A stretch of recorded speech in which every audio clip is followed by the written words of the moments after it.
नाजरीन अस्सलाम वालेकुम। IND टुडे न्यूज़ में आपका खैर मकदम करते हैं। आइए देखते हैं ये तफसीलात।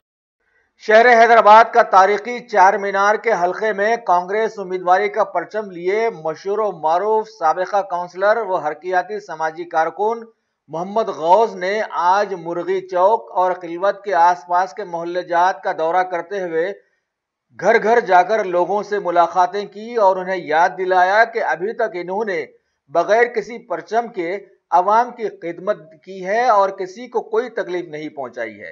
लिहाजा कानूनी तौर पर भी उन्हें एक बार खिदमत का मौका दिया जाए और अरसे दराज से इस हल्के में चल रही इजारादारी और मनमानी को खत्म किया जाए। अगर आपने हमारे चैनल को सब्सक्राइब नहीं किया है तो आपको यहाँ सब्सक्राइब बटन दिख रहा है, उसे क्लिक करिए और सब्सक्राइब कीजिए और साथ ही साथ बेल आइकॉन को भी क्लिक करिएगा जिससे कि आपको ताज़ा अपडेट मिलते रहें।